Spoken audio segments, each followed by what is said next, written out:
महादेवी, जिनको सम्मानपूर्वक अक्का महादेवी कहते हैं, इनका जन्म 1130 में कर्नाटक के शिवमोगा के पास एक गांव में हुआ। उनका बचपन एक आध्यात्मिक माहौल में गुजरा। उनके माता पिता निर्मल सेट्टी और सुमति जी वीर शैव संप्रदाय के थे और इसीलिए महादेवी भी शिव की पूजा करते हुए बड़ी हुई। अपनी उम्र की बाकी लड़कियों की तरह उन्हें खिलौनों में या बाहर खेलने घूमने में कोई दिलचस्पी नहीं थी और वे हर वक्त अपने आराध्य शिव की मूर्ति के सामने ध्यान मगन हो बैठी रहती थी। छोटी सी उम्र में ही वे अपने देवता के स्मरण से अपनी मातृभाषा कन्नड़ में छोटी छोटी कविताएं लिखने लगी थी, जिनको वचन कहते हैं। इन सभी कविताओं में उन्होंने शिव को चैन मल्लिकार्जुन नाम से संबोधित किया है, जिसका मतलब होता है जो मोगरे के फूल की तरह श्वेत हैं। कहते हैं कि महादेवी देखने में बहुत सुंदर थी। जब तक वे 16 साल की हो गई, उनकी तरह सुंदर और कोई न था और उनके चाहने वाले भी हजार थे। उनसे प्यार करने वाले हर मर्द का प्रस्ताव वे ठुकरा देती थी, क्योंकि वे मन ही मन भगवान शिव को अपना पति मान चुकी थी।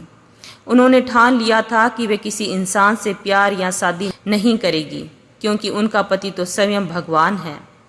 महादेवी की सुंदरता की बात वहां के राजा कौशिक तक पहुंच गई और उन्होंने ठान लिया कि वे उनसे शादी करेंगे। प्रस्ताव लेकर वे महादेवी के यहाँ पहुंचे तो महादेवी ने बकायदा उन्हें ये कहकर नकार दिया कि मेरे शिव के सामने तो हर मर्द पुतला है। अब कौशिक और महादेवी में फर्क सिर्फ राजा और प्रजा का ही नहीं बल्कि धर्म का भी था। कौशिक जैन थे और महादेवी शिव भक्त। महादेवी के माता पिता को डर था कि राजा क्रोधित होकर उन्हें सजा देंगे, क्योंकि महादेवी ने सिर्फ विवाह का प्रस्ताव ही नहीं ठुकराया बल्कि शंकर भगवान को अपना पति बताकर राजा की धार्मिक भावनाओं को भी ठेस पहुंचाई है। राजा वाकई में नाराज हुए थे और उन्होंने महादेवी को डरा धमकाकर उन्हें राजी करने की कोशिश की। कुछ सूत्रों का मानना है कि महादेवी राजी हुई थी, मगर इस शर्त पर कि राजा उन्हें कभी हाथ तक नहीं लगाएंगे, और बाद में राजा ने इस शर्त को तोड़ दिया। कुछ और सूत्र कहते हैं कि राजा ने महादेवी का अपहरण करके उनसे जबरदस्ती ब्याह रचाया था। जो भी है, राजा कौशिक से शादी होने के बाद ही महादेवी एक दिन महल से निकल गई। उन्हें निकलते देख राजा गुस्सा होकर बोले, अगर जा रही हो तो वे सारे कपड़े और गहने लौटा दो जो मैंने तुम्हें दिए हैं और जो तुमने पहने हुए हैं। इस बात पर उन्होंने अपने गहने कपड़े उतार कर फेंक दिए और शरीर को अपने लंबे घने बालों से ढककर हमेशा के लिए गांव छोड़कर चली गई। अपना गांव छोड़ने के बाद वे पश्चिम कर्नाटक के कल्याण में आ पहुंची, जहां प्रसिद्ध लिंगायत संत बासवेश्वर उर्फ बासवन्ना ने अनुभव मंडप की शुरुआत की थी। अनुभव मंडप लिंगायत संतों की सभा है, जहां आध्यात्मिक मुद्दों पर चर्चा की जाती है और जिसका लक्ष्य जात पात की सामाजिक पाबंदियों से मुक्ति पाना है। यहाँ प्रवेश पाना आज भी उतना ही मुश्किल है जितना उस समय था, क्योंकि एक ऐसे सच्चे भक्त को ही यहाँ शामिल होने की अनुमति है जिसे संसार और सांसारिक सुख और दुख से कोई लेना देना नहीं है।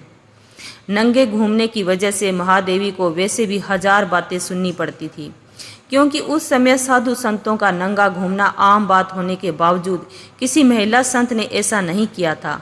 पर जब वे अनुभव मंडप में पहुंची तब उन्हें वहां जाने से रोका गया, क्योंकि उन्होंने अपना शरीर बालों से ढक रखा था, जिसे ये साबित होता था कि वे सामाजिक शर्म हया की परवाह करती है और भक्ति में पूरी तरह विलीन नहीं हुई है। एक लंबी और कठिन परीक्षा के बाद ही उन्हें अनुभव मंडप का हिस्सा बनने की अनुमति मिली।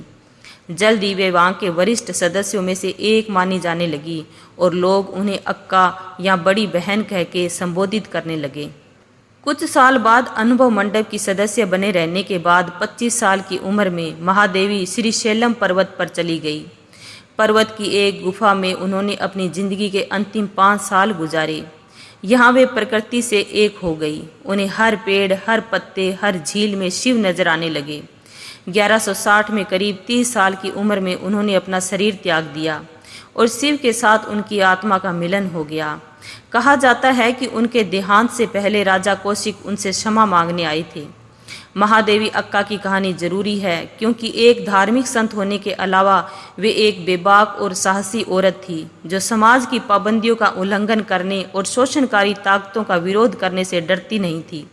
12वीं सदी में उन्होंने समाज द्वारा तय की गई औरत की भूमिका को नकारा और अपना रास्ता खुद चुनने की हिम्मत की। इतिहास में न जाने ऐसी कितनी अनोखी औरतें हैं जिनके नाम तक हम नहीं जानते। तो दोस्तों, अगर आपको ये कहानी पसंद आई है तो हमारे चैनल को सब्सक्राइब करें और वीडियो अच्छी लगी हो तो लाइक एंड शेयर करना ना भूलें। धन्यवाद।